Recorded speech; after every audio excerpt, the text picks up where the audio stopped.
December the 4th, an interesting night, 9 games to go through the return of Kawhi Leonard. Apparently, the Brooklyn organization is now questionable moving forward. Miami might be questionable. Let's get into all of the action. This is the Saturday post-game show. Let's go balls deep. I'm the type to get shit done. You the type to observe. March Madness on my speakers, but today's November 23rd. Got something loud in the blunt, yeah. I don't say what I want, yeah. Probably somewhere sunny getting tan. Foreign women in the sun, yeah. That's all that I need. That's all that I need. That's all that I need. Got my brothers with me. Got my brothers with me, and my mama's healthy. That's all that I need. Welcome to the Balls Deep podcast, brought to you by Fantasy Basketball International. I'm Adam King. Find me on Twitter and Blue Sky at AdamKing91.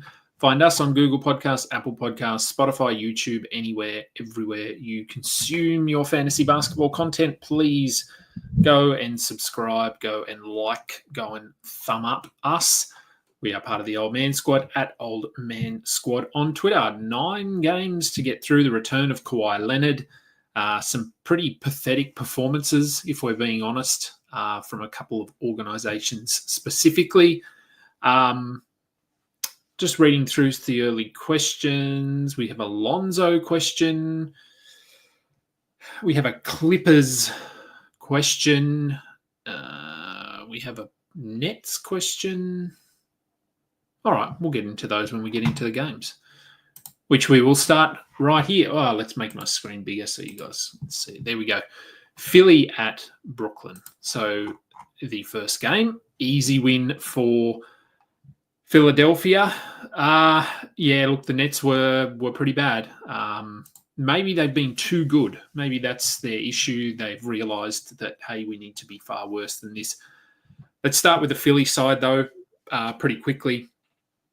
When Embiid plays, when Maxey plays, when Paul George plays, we don't really look at anyone. Caleb Martin, he has these games from time to time where he just can't miss. Once every 2 weeks. If you can nail it on the head, well done. If you did, that was good. He's not someone we're holding, obviously.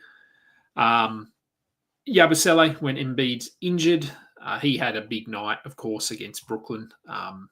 That tends to be the pattern whenever have a look at whoever's playing Brooklyn for the night, and whoever it is, you probably want to roll out as many players who could have fantasy value. Obviously, we're not just rolling out everyone. Let's go to Brooklyn, though. So Cam Johnson, Cam Thomas, both out for at least a week. I did tweet something about the Cam Thomas thing. Another example of teams mismanaging soft tissue injuries, calves and hamstrings. Groins actually fall into that bucket. Bringing players back too early, and then surprise, surprise, they aggravate it, re-injure it. It's probably the least surprising news of the day whenever it happens. I've said this multiple times. I know Josh goes on about it as well on his show, and we do harp on it a little bit, and we compare it to sport here. Very different, obviously. The NBA schedule, we have nothing like that here, where teams are playing every 2 days, back-to-backs, that sort of thing. But when someone comes back, typically from an injury like this here in our, I'll use our football codes because that's what I watch a lot of. There is no ramp up. When you come back, you are ready to go. If you are bringing a player back and you are having to ease them back in, they're not ready. Don't bring them back. So unless they've trained, you're confident, get back out there, the muscle is not ready to go. It's not complicated. I know there's pressures on teams to get guys back, and they want to be out there for money, financial, winning, all sorts of purposes. But to me, that is probably how simple it should be. If the expectation is not that they could play standard minutes, whatever that is for the player, then they shouldn't be back. Cam Thomas came back and was limited to 20 minutes. If that's the case, he's not ready to go because he's not a 20-minute player. He's a 30, 35-minute player. Anyway, enough of that. They were without those guys. They were without Ben Simmons as well, who had a calf thing in pre-game. Honestly, I think we're going to see a lot of this now moving forward with the Nets. We're going to get a lot of young guys playing. D'Angelo Russell left this game with a shin contusion. I don't know what that means. And I've already had people asking, who do we add? Who's the pickup? Look, I still like Zaire Williams. I know he only played 22 minutes here, but he was coming off an injury.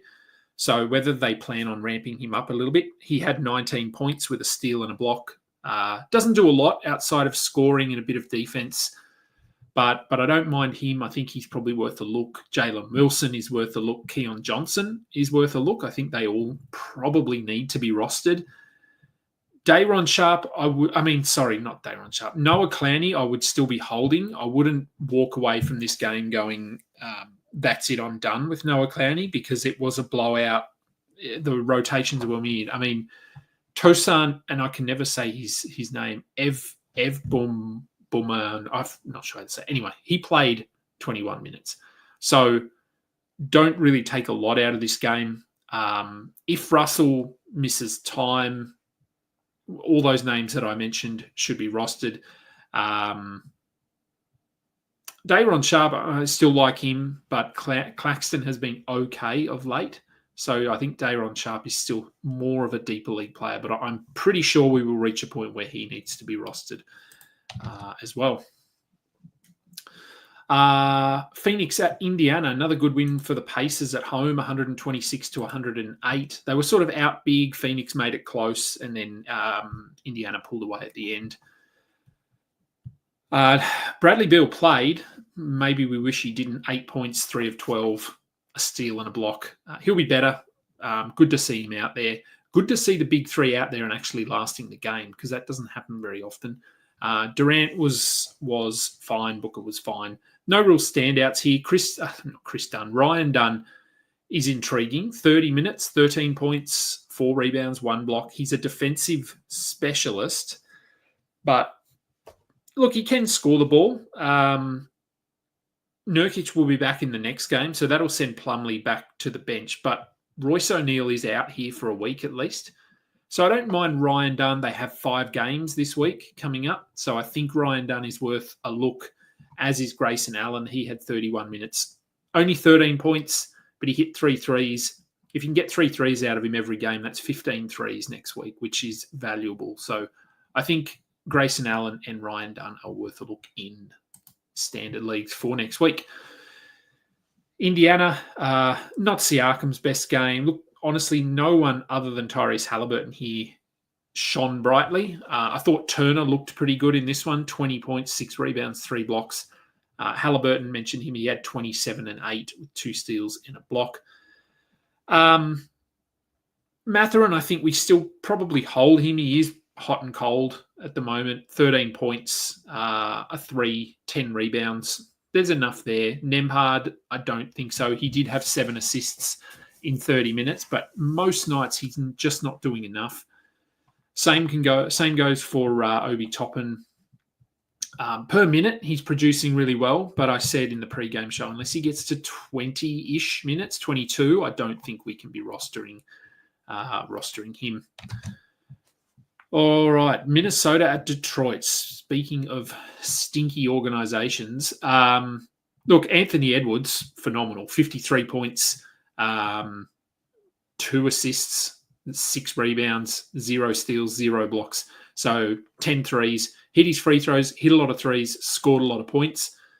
Didn't get many assists, but honestly, that's more on his teammates than him in this one. So good performance from him. Mike Conley, we can drop. Quite clearly 0 points. I think he's just washed at this point. He will have moments, I'm sure, down the next 2 months where he sort of flashes what we'd hoped, but I think he's pretty done. Speaking of washed, Rudy Gobert, 6 points, 6 rebounds, and 2 blocks in 30 minutes. This is a combination, I think, of the team not utilizing him correctly, of Julius Randle now being on the team, and just Gobert losing.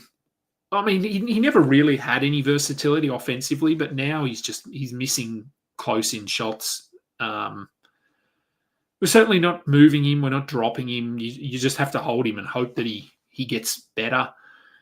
McDaniels, He was coming off a good game, 8 points, 3 steals. That's all he is, a defensive streamer. Dante DiVincenzo, I think we still hold him. This was just a really bad game by everyone. He only had 5 points, 4 rebounds, 3 assists, 2 steals. But he played 26 minutes. Alexander Walker sort of outplayed him a bit more here, but I'd still prefer DiVincenzo. And for Detroit, so we got Asar Thompson starting. Very good. He double-doubled, 10 points, 10 rebounds, 6 steals. Certainly had a really nice impact on the starting 5 and on the game overall. The big question is, do we add him? Well, he probably should have been added. And we said after last night's game, I would hold him for about a week because they're going to chop and change with their rotation here and figure out what works. It's obviously not... who was it? Wendell Moore, that's right. They started last night. He didn't even play in this one. So that was a failure. This, I wouldn't definitely say that Asar Thompson will start in the next one, but he was good and they did win. A lot of this came in the first half. He had 10 points, 5 rebounds, 5 steals, I think, in the first half.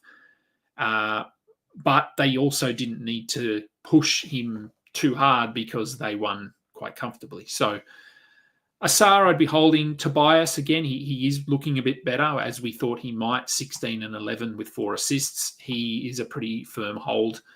Hardaway is not. Beasley is. Sasa, Ron Holland, they are playing more, but not enough. It appears as though Ron Holland is the slight preference in deeper leagues there, but not enough for standard leagues, I don't think. And Jalen Duren, look, he'd been better than this. He had 2 steals and a block. He had 7 rebounds. I think he'll remain a whole rest of season. It is just a little bit inconsistent, as we've seen. Denver get the revenge win over the Spurs here. Nikola Jokic, dominant, of course. Westbrook, not as good as he has been, but still 9 points, 10 rebounds, 6 assists, 3 steals, and a block. So those counting stats are really good. Percentages are very iffy. Christian Brown, he's a hold, but sort of said he's settling into top 100, top 110 value. I think that's where he'll sit rest of season. Peyton Watson, interesting, 34 minutes, 8 and 8, 3 assists, 2 blocks. Didn't hit a 3, but the minutes are encouraging here. If he's going to play 30 minutes a night, he should be added, but we just haven't seen that to this point. So, and it was funny watching DeAndre Jordan out there trying to take on Wemby. If you want a laugh, go and watch that. But yes, Peyton, I would be holding, I think. For the Spurs, Sohan returned, didn't do anything, but good to see him back out there. Harrison Barnes popped off for one of his patented offensive focused performances, 22 points. No, I don't think he's a hold. Wemby, career high, 23 rebounds, 4 blocks, 1 steal. Didn't shoot the ball too well tonight, but still absolutely fine. Devin Vassell, another solid performance, 19, 8 and 3 with a steal. Shooting's been a bit wonky, but I think that'll come around. Chris Paul, 9 assists. Again, he didn't shoot the ball very well, but you're not rostering him for points.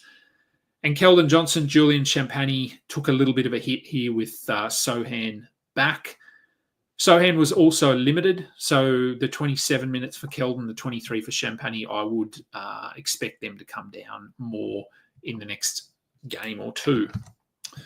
Portland and Milwaukee, another good win for the Blazers and another pretty bad loss for the Bucks. They've lost to the Nets now, 2 games ago or something, and maybe it was the last game. I don't know. Anyway, and now they've lost to Portland. For Portland, Tamani Kamara playing well at the moment, should be rostered. Simons, Sharp, DeAndre Ayton.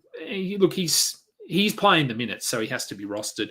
And Denny Avdia has been, I'd say, arguably their best player over the last 2 to 3 weeks.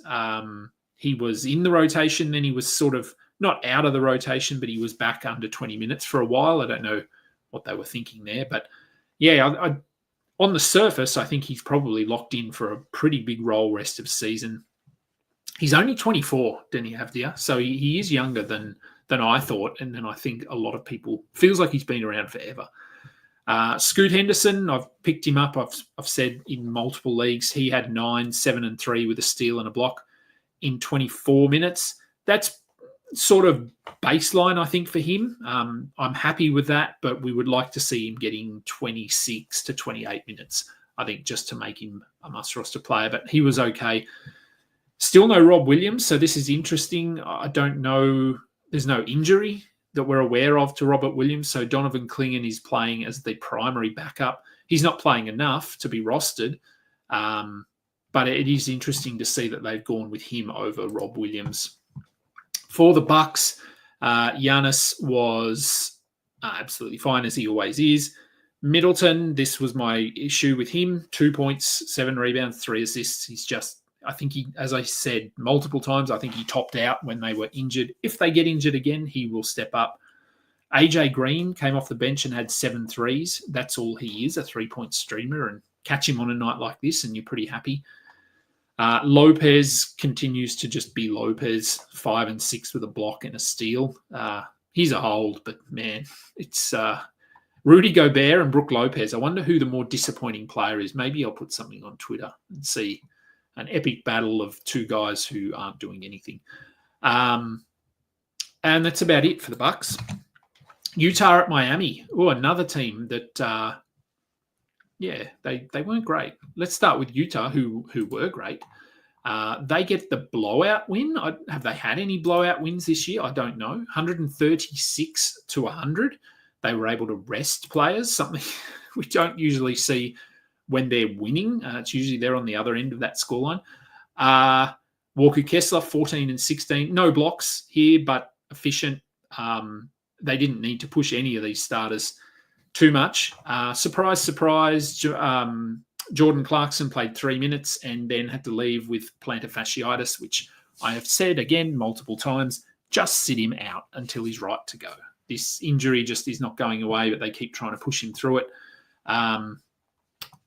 Anyway, it's frustrating. Not for me. I don't have Jordan Clarkson. I have Colin Sexton a lot, so I'm pretty happy. He had 17 points with 8 assists, 5 rebounds, and a steal.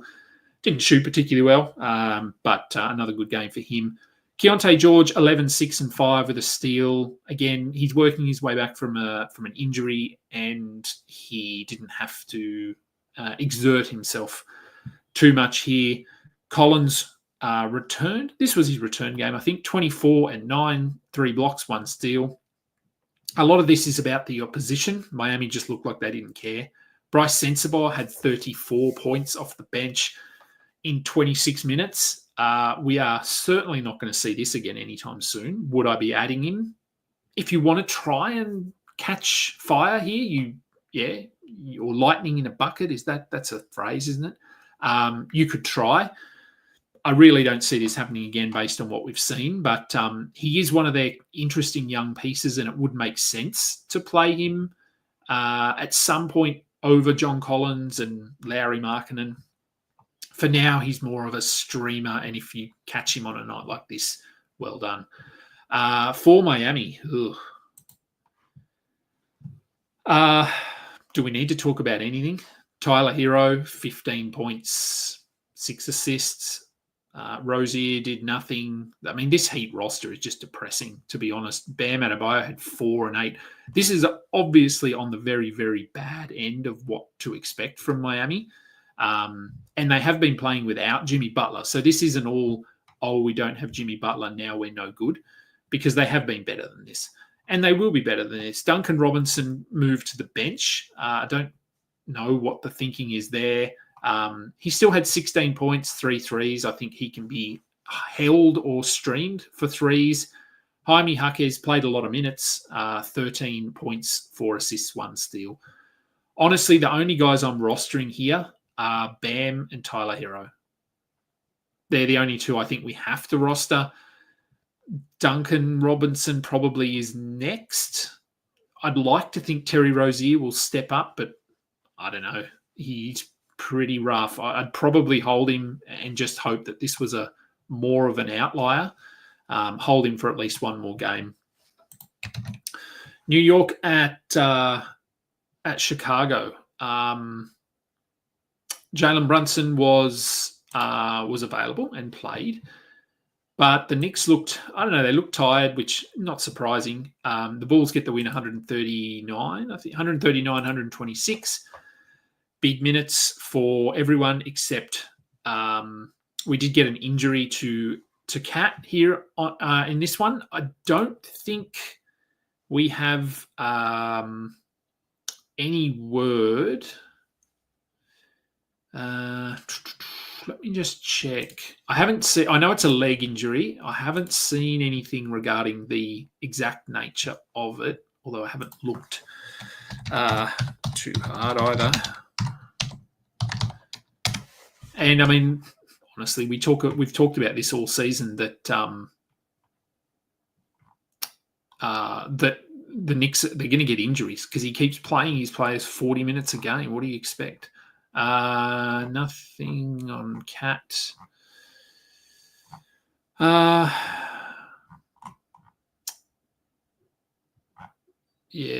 I don't think it doesn't look like there's any word on what this is, so I don't, and I didn't see it, and I can't find. So I don't know if anyone saw what happened to him. I did not. I just know he left the game. Apparent knee injury. Okay. So we'll see. Keep an eye on it because obviously if he's out, Precious Achua would become a must-roster player. Josh Hart, a weird line, 16 rebounds, 10 assists, a steal, and 2 points. You don't roster Josh Hart for points, so this is actually fine. OG, pretty quiet. Towns had a really good night, 44 and 16. Which is always going to happen when you're up against Nikola Vucevic. So good numbers here from the Knicks and nothing on their bench. For the Bulls, Patrick Williams has sort of gone back to being pretty average. Nice night for Vooch. Kobe White was very good. Josh Giddey was better, 15, 10, and 8 with a steal and a block. Lonzo Ball, interesting indeed. 25 minutes, 8.6 assists, 2 steals, 2 rebounds, and a 3. He missed his first 4 shots, I think, 3 or 4. So he actually got his points in that second stint. 25 minutes, I think, is enough. Especially if you're punting points. If you don't need him to score, then I think Lonzo is probably worth taking a chance on because he is clearly ahead of Dalen Terry, Taylor Horton-Tucker, thank God. Dosunmu will come back at some point, but he apparently has had a setback in his recovery, so could be another week. I think he was due sort of to be reevaluated in a few days, so we could be looking at another week. So I don't mind Lonzo as a bit of a flyer there. Memphis at Golden State, good win for the Warriors. Here, 121 to 113. Memphis a little bit banged up at the moment. Desmond Bane did play. We weren't sure whether he would, and he was fine. Scottie Pippen still around that 25 to 26 minute mark. Worth rostering, but the ceiling is a little bit limited.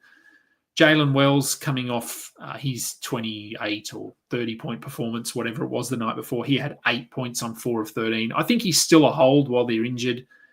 Zach Edey started at center, but I talked about this in the pregame. I thought he would be played off the court a bit, and that was the case. He had 5 and 6, and Brandon Clark played a bit more, which I also said on the pregame show. So I got that one right. Clark had 10 and 6 with a steal and a block. This is just a matchup decision by the coaching staff. I think Golden State, as we know, run a smallish rotation with Trace Jackson Davis. He and Brandon Clark are actually a good matchup. So Jake LaRavia managed to pick him up in a couple of leagues this morning and pretty happy, 17 and 10 with 4 rebounds.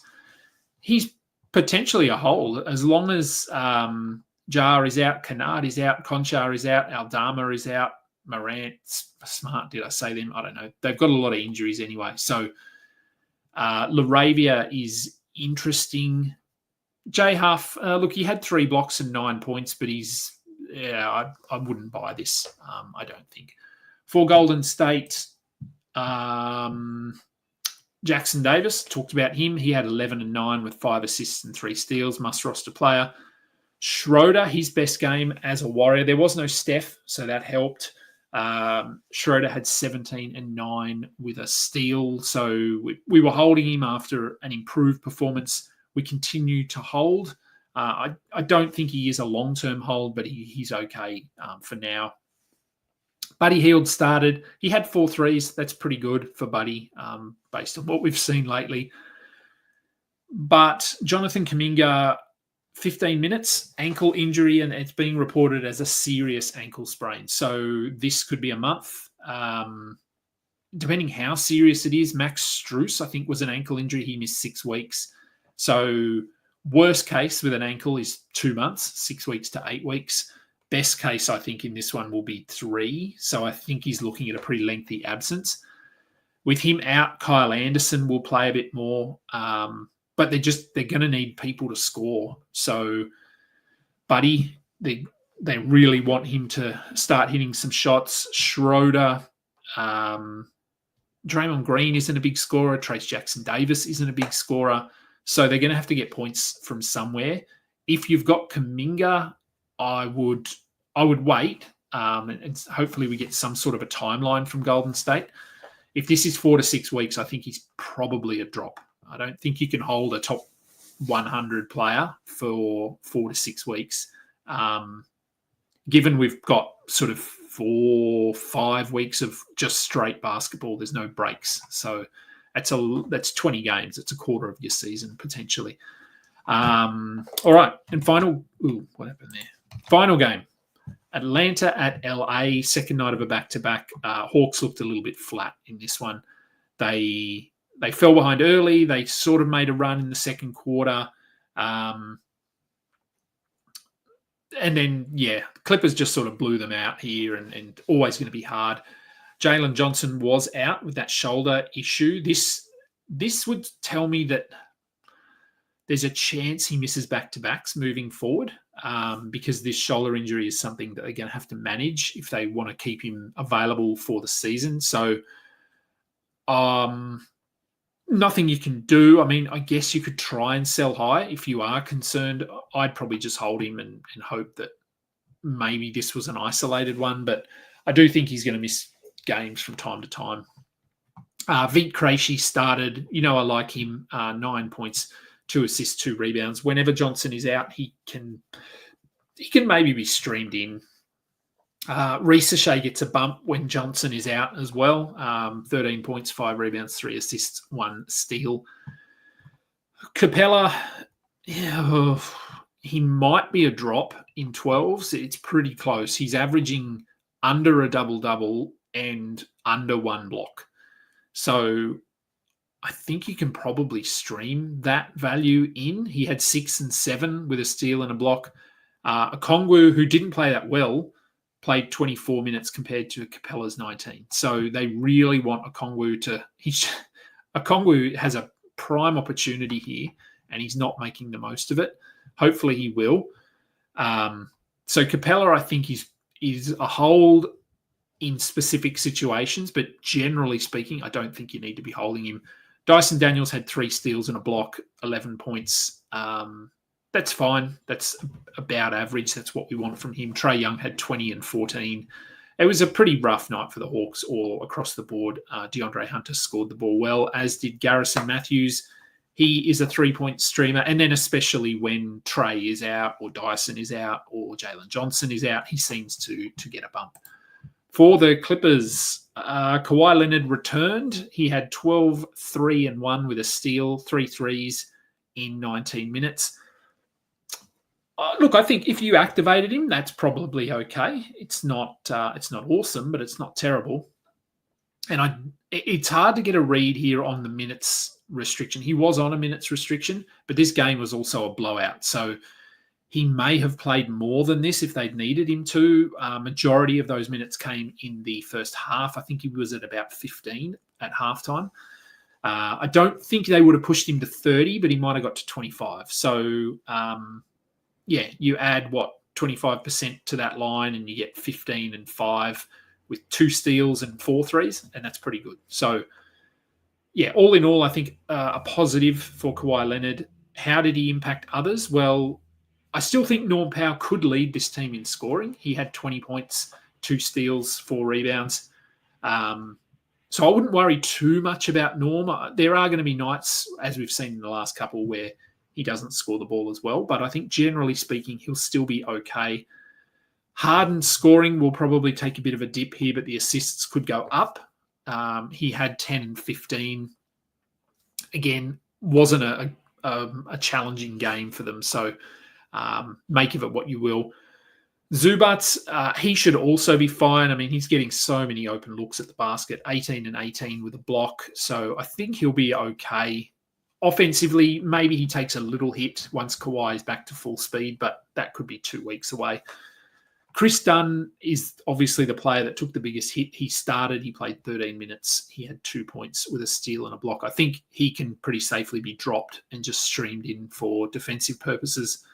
And Ty Lue did say before the game in terms of their starting rotation, he's going to cycle between Dunn and Jones based on the opposition. So in his words, if the opponent has a player that can shut down Harden or put pressure on the ball, they will play Chris Dunn as a secondary ball handler, which they did tonight because the Hawks have Dyson Daniels. If that's not the case, then Derek Jones will start. So they will alternate. Production value will alternate. Amir Coffey had 17 points coming off a good game. So I don't know. I wouldn't be doing much with that because I think he was just it was 2 blowouts. So he just saw extra minutes and took a lot of shots. Same goes for Kevin Porter. Terrence Mann returned. He just sort of throw him into that bucket of Kevin Porter, Amir Coffey, Terrence Mann, Nick Batum, those guys. Not much there for me, I don't think. Okay, let's have a look at some questions. Lonzo.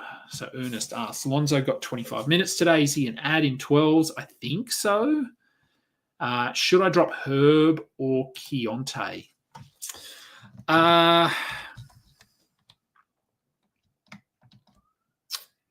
wouldn't drop Keontae. Herb, maybe. Herb is very specific. I think Herb is obviously a steals specialist. I think Lonzo has more permanent upside than Herb, but Herb has a safer role at this point. If we had word that Dosunmu was out for a month, I'd probably say go Lonzo. I'm not sure I'd drop either of those guys for him. What's Alex got here? What did I think of the Clippers in Kawhi Leonard's 19 minutes? Zoo's viability to maintain value he's had. Yeah, look, it is hard to evaluate because this was a blowout. The bench went off. What do I think Zubats can do moving forward? Look, I think he'll still be 15 points. It's not really going to impact his rebounds, so he should still hover around 12 rebounds.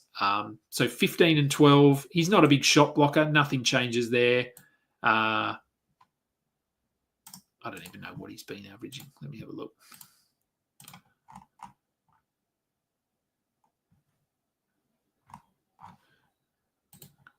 Come on, Zubats. Okay, here we go. So Zubats, so he's averaging 15, 12 and a block. Yeah, I think that can probably stick. Maybe it's down to 14, but as I said, he's going to get a lot of good looks now. So you might even see his percentage go up slightly. So I think he'll be okay. I mean, Zoo is who he is at this point. Is Jabari Smith worth holding in a 14-team category league? Probably depends when your playoffs start. Most of my leagues, the playoffs start early March, I think, and he could be out theoretically until early March, so I don't think he is. Keon Johnson might be the ad in a 12-team league with the injuries. Yep, I think he is worth picking up. Sacramento and Orlando have back-to-back tomorrow and Monday. Best stream option for a points league. Ellis De Silva, Lyles, or something else, assuming Fox is out after that fall. I think, is he out or is he? He might be doubtful. Maybe he's doubtful. Oh, in a points league, I would probably say in a points league, Ellis might be at the bottom of that because Keegan Murray could return tomorrow as well. So that's sort of one in, one out, I suppose.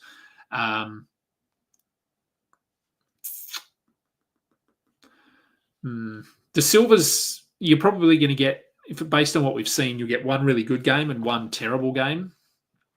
Lyles has been weirdly consistent. He's sort of hitting threes, getting some rebounds. Doesn't do much else. Yeah, I might go Lyles first, which feels yuck to say that, but it might be Lyles, De Silva, Ellis. Because Ellis he might only get 7 points. He could get 3 steals, but it doesn't do a lot offensively. Obviously, if Fox is out, he'll have to do a little bit more. But it might be Lyles, De Silva, and then Ellis. Who would be a good blocks points streamer? Currently putting a claim for TJD, but do you reckon there'd be other options? Better than TJD? Let me have a look at some names. I don't know. A Kongwu, I guess. If he's available. Sar's probably not available. Misi's probably not available. There's no way Goga is available. Edie, probably not available as well.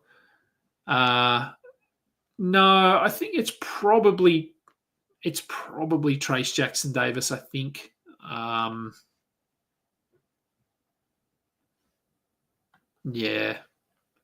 think he's probably your best option, just running down the list of players here. A Kongwu would be the only one I maybe consider, but he hasn't been blocking shots, and he's probably not available, to be honest. It's probably TJD. No, hang on, wrong one. Yabusele feels like the feel-good story of 2024. He has been a good story. Not always good in fantasy. No, he's not. Does Philly bring him back cheap? I think they will. If he'll get paid. I mean, he'll get a decent sized contract. He's been good enough, and he's quite unique. He's massive. He's like a truck. If you watch him out there, he's twice the size of other NBA players width wise, and he certainly stands out. And he can hit threes. He's physical. So if the Sixers don't pay him, someone will. I think. Because I think he can be a good role player. We did Lonzo. Is he a must-add? I think in a 14-team league, yes. How bad is Cat's injury? I have no idea. If it's not serious, they'll make him play through it. Is D'Lo's injury bad?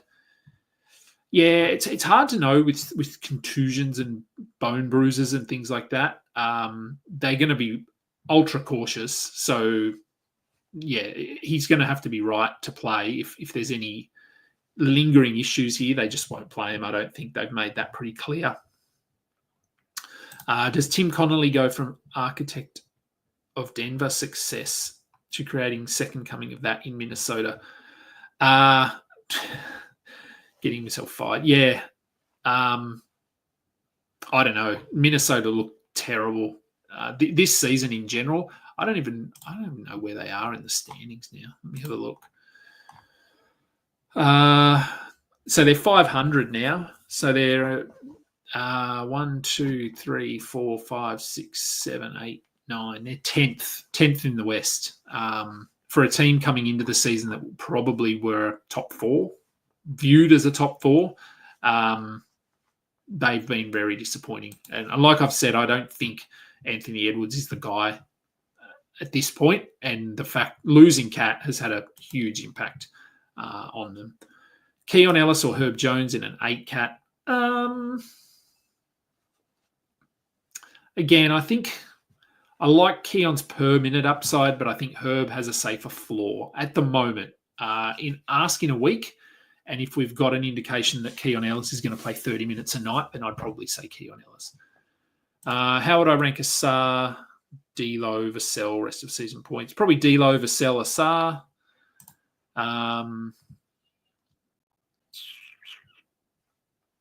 Yeah, I mean, Assad barely missed today, but he's not going to shoot 100%. I don't think he did miss, did he? He shot 5 of 5. Rudy does need a good point guard, like Donovan Mitchell, yes, because Mike Conley is not that guy anymore. Dante DiVincenzo is not a great point guard. Anthony Edwards is obviously not a point guard. So it is, I think the decline of Mike Conley has impacted Rudy, but also the gravity that Cat has. I don't think people show as much respect to Julius Randle as they do to Cat. So it's a combination of things. It's not one thing. Would I drop Keontae George or Herb Jones for a streaming slot? Why do I hear music? Is that coming from my house? Oh, no, it's my phone, and it is my probably my daughter on Spotify. There we go. Turn that down. Sorry about that. Would I drop Keontae George or Herb Jones for a streaming spot? No, I think I'd be okay holding both of those guys if you're second. Yeah, I think you're okay. That's Minnesota. Would I trade McHale for Dyson in a points league? McHale, no, yeah, he doesn't. I'm okay with that. I'm probably the wrong person to ask because of how high I am on Dyson. But yes, Mikal Bridges has turned into more of just a scorer. Dyson, he's getting double-digit points. He can get assists from time to time, but he gets those steals and blocks pretty consistently. So they're probably pretty even in a points league, I would think. But I'm okay with that. I think that's a fair trade. Utah winning is strange. It was a good test. Yep, Australia won back the trophy there. I managed to watch most of that today. It was finished by sort of just after lunch here.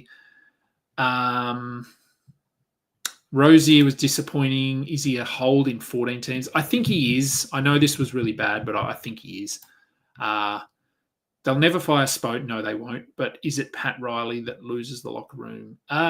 Look, this is not. We're not used to seeing this kind of disruption in Miami. And I did think it was funny.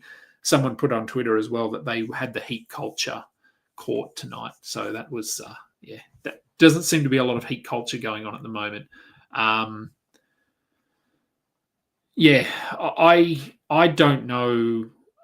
I think the time has come for Miami to make some changes. I know Spo's been there. He's been fantastic. They've overachieved, I think, the last few years. How they made those finals against the Lakers, I'll never know.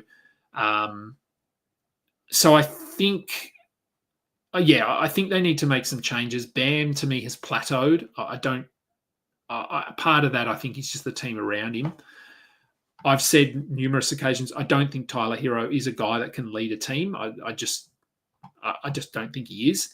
Jimmy Butler was, but he's not anymore. And then beyond those guys, they really don't have anyone.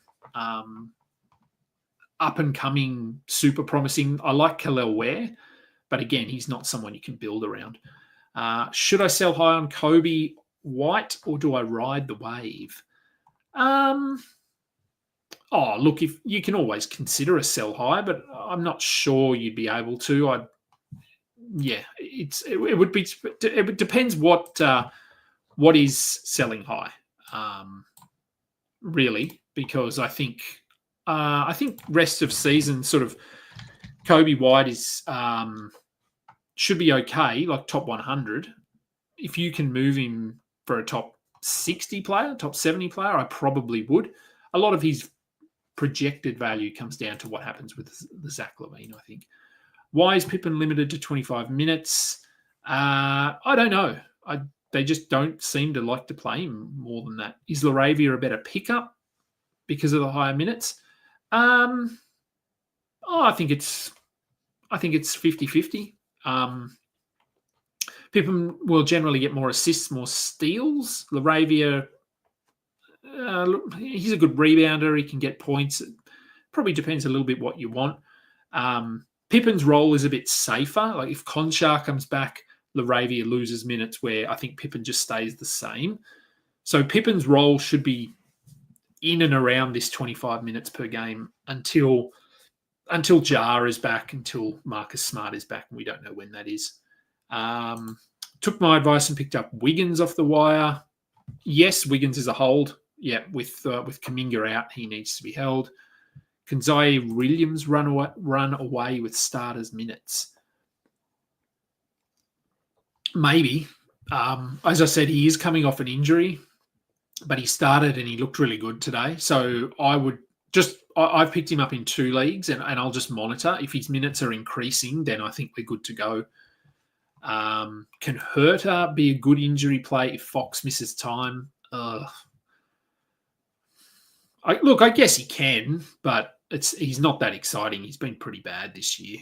Probably if Keegan is out, I would say yes. If Keegan comes back, then it's probably a little bit more iffy. If you just need points, then yeah, I mean, you could take a flyer on him. And they do have a back-to-back, so that helps. How many games till we get 30 minutes of Kawhi? I would think it'd probably be... Well, it depends on back-to-backs and stuff as well. I think we're probably looking at... maybe 5-6 games. It's hard to know, as I said, because we don't know what his minutes limit was tonight. I think he played 20 minutes because it was a blowout. So if his limit today was 25, then I think he'll stick at that for probably 2 or 3 games and then maybe go to 28 and then push past 30. So maybe we're looking at a week, maybe 2. A flash mob dancing in my house. Trust me, I do ask my wife to come on the show and dance in the background, but she does not. She does not concur. Is Dante a drop back to 25 minutes? I probably wouldn't yet. This was just a terrible game for the Wolves. I wouldn't react to this, but it could come. Assuming both players are good enough minutes, would I go with Ellis or Lonzo? That's a good one, actually.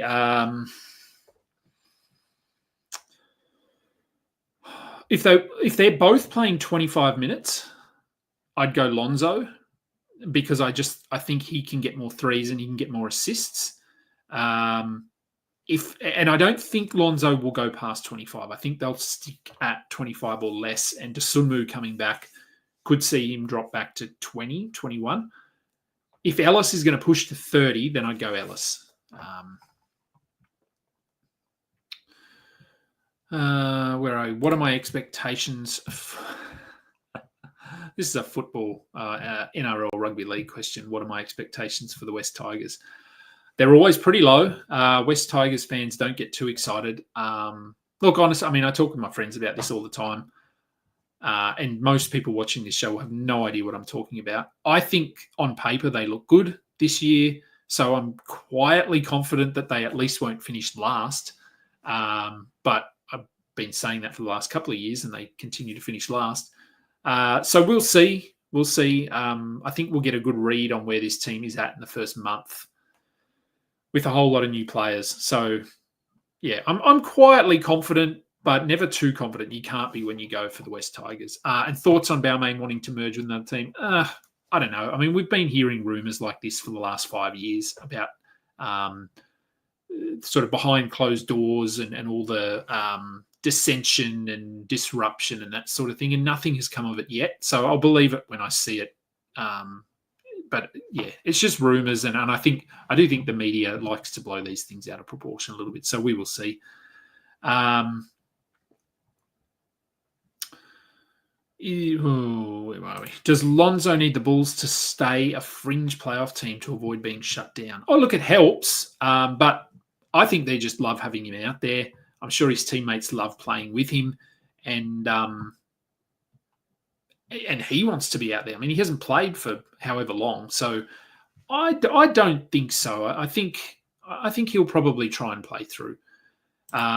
Is basketball as big as cricket in Australia? I probably would say no. Yeah, basketball is certainly on the rise here with just accessibility to the NBA. I mean, we have League Pass and stuff now, so we can watch it. But the local competition here is a far better product than it was even 5 years ago. We're getting former NBA players, we're getting young NBA players coming through the NBL system. So I don't think it's there yet. In terms of popularity, but it is certainly on the rise, basketball. And what about ice hockey? No, there's no interest. I mean, there is an ice hockey league here. I know that, but the interest is pretty low. Baseball, pretty low. NFL's reasonably high. The interest, the playing of the sport here is not very big.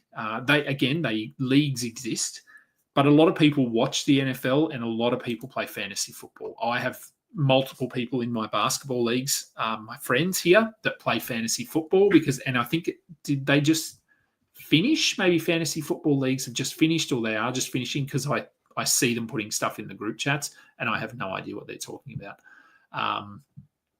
Yes, I think soccer is number one in terms of participation here, sport-wise. And then it's probably rugby league. Hang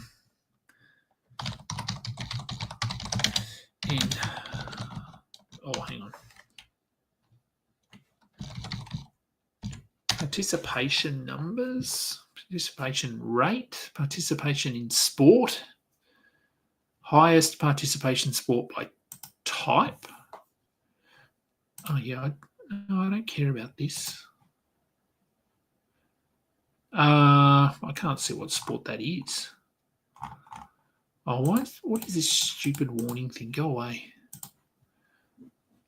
Come on, I just want numbers. Is it really that hard? 2015. It's obviously harder to find out than I thought it was. I'm pretty sure soccer is still number one. Well, that doesn't help me either. Kids, hang on. No, that doesn't help either. Yeah, look, I don't know. I'm pretty sure it's soccer. And then maybe rugby league, AFL, so Australian Rugby League, Australian Football League would be high up there as well. Cricket would be high up there as well. All right. Imagine if we had an NFL team, because rugby is similar to NFL. It's not really. It's pretty different. Yes, there are two. Yeah, I mean, there's a plug for rugby league. They were there last year, so there's some rugby league playing in Vegas again in March. I have friends that are going over there for there's 4 games, I think, this year. There were only 2 last year. There's 4. There's 2 NRL, which is our National Rugby League. So there's 2 competition games being played. I think there's a women's game and maybe 2 Super League teams. So if they're from the UK, that's the UK or England, whatever you want to call it. It's their version of rugby league. So I think there's 4 games in Vegas. So they'll be televised over there if you want to watch what rugby league is. I wonder if Josh likes any other sports. Josh likes basketball, obviously. His son plays a lot of baseball. I know that at the moment. So he likes baseball. He likes NFL. He goes for the Dolphins, I want to say, but don't quote me on that. He loves AFL, so he goes for the Western Bulldogs in the AFL because he lives in Melbourne, and that's where sort of the home of AFL. And I'm pretty sure I don't know if he has a season ticket. I think his family's a lot of history with AFL here in Australia, and I think his family is a big Western Bulldogs tribe. So, yes, I know he loves his AFL as well. All right, that's enough. I've kept you guys long enough. I've kept myself long enough. I'm going to go and help with dinner. There will be you just check the games for tomorrow. There's probably an early game. There usually is. Yeah, look, I might be able to do it. There's a show. First game is 7:30 a.m. here for us, so I will aim to be up at about 6:30. So yes, I will try and do a show tomorrow. We've only, how many games have we got? 1, 2, 3, 6 games. So yes, there should be a show tomorrow. There will not be a post-game show tomorrow, I don't think, unless I can do it early. Or actually, there might be. It might be early. I'm going to the movies, but I might be able to get one in before I go. So yes, that will do. Thank you everyone for tuning in. Sorry, it was a bit of a long one today, but that's okay. It's Sunday here. I'll be back tomorrow. Please go and like and download and rate and subscribe to all of that stuff. I am Adam King. This has been the Balls Deep post-game show. Until next time, catch up. You just listened to another episode from the Fantasy Basketball International Podcast Network. Thanks for joining us. And for more information about joining our community, please check out our website at fbibasketball.com.